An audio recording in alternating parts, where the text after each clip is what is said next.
Uma pequena chama acesa em meio às densas trevas dos séculos.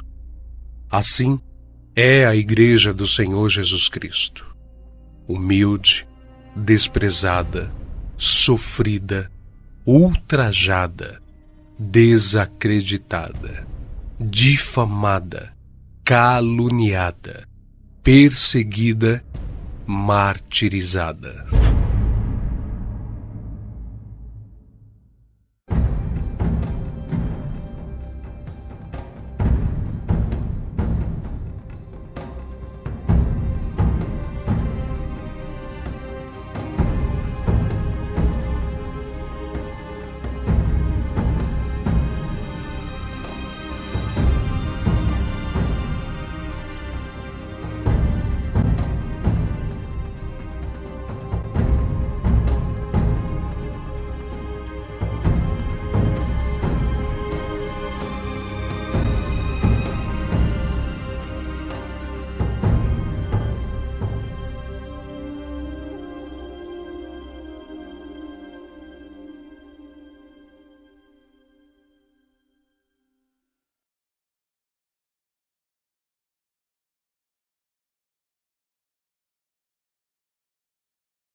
Quando o Senhor Jesus Cristo veio à Terra, em sua missão de trazer a verdade e a salvação a todos os homens, a Judéia se encontrava sob o domínio do Império Romano. O Senhor Jesus Cristo pregou, fez discípulos e os advertiu diversas vezes acerca dos sofrimentos e vitupérios que haveriam de passar aqueles que o seguissem e não negassem o testemunho da verdadeira fé, porque segui-lo requer andar na contramão do mundo, se opor à mentira e ao pecado. Requer abnegação, resignação e fiel compromisso. Tenho-vos dito essas coisas para que não vos escandalizeis. Expulsar-vos-ão das sinagogas, e vem mesmo a hora em que qualquer que vos matar, cuidará fazer um serviço a Deus. E isto vos farão, porque não conheceram ao Pai e nem a mim. Portanto, eis que eu vos envio profetas, sábios e escribas. A uns deles matareis e crucificareis, e a outros açoitareis nas vossas sinagogas, e os perseguireis de cidade em cidade. Então vos hão de entregar para serdes atormentados e matar-vos-ão. E sereis odiados de todas as gentes, por causa do meu nome. O Senhor Jesus foi o primeiro a sofrer pelo testemunho da verdade, sendo Ele mesmo a própria verdade e o próprio Deus. Ele foi perseguido desde seu nascimento até a sua morte. Foi desprezado, rejeitado e humilhado por aqueles que eram seus, os judeus. Mesmo assim, ele não poupou a si mesmo do preço que haveria de pagar pela salvação dos homens. Ele nos deixou o exemplo, o espelho. Aqueles que o seguissem deveriam trilhar o mesmo caminho de humilhação, rejeição e sofrimento que o Mestre sofreu.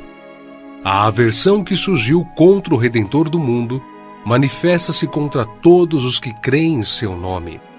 Ele morreu como um malfeitor pelos malfeitores, pregado em uma cruz.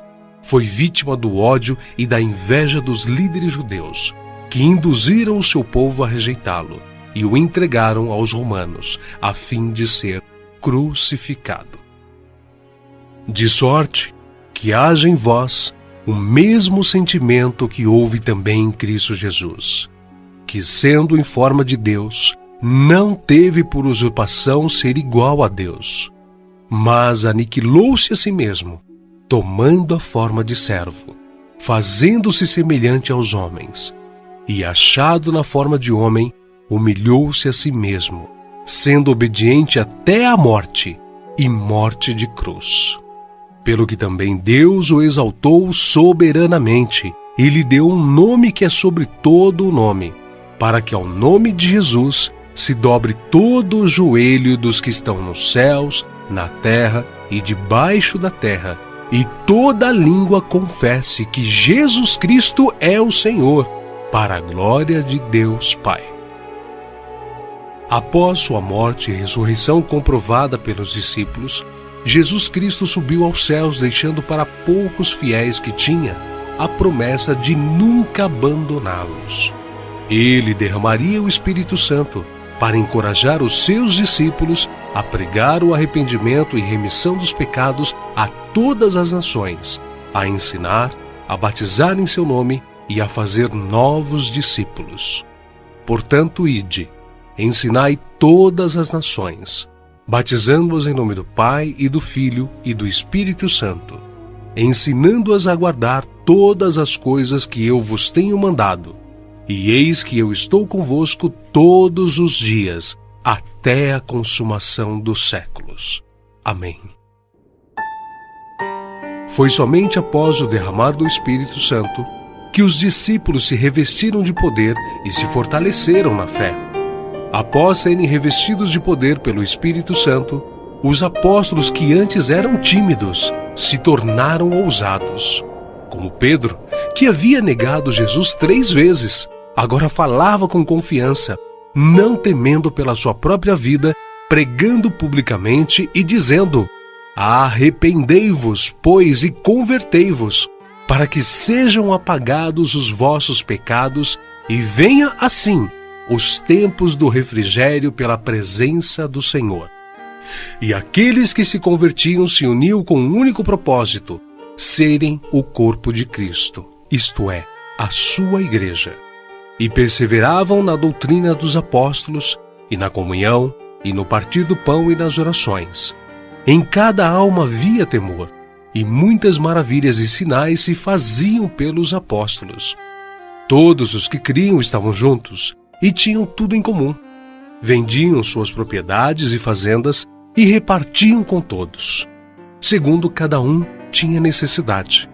E perseverando unânimes todos os dias no templo, e partindo o pão em casa, comiam juntos com alegria e singeleza de coração, louvando a Deus e caindo na graça de todo o povo.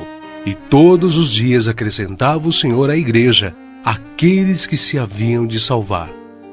E era um o coração e a alma da multidão dos que criam, e ninguém dizia que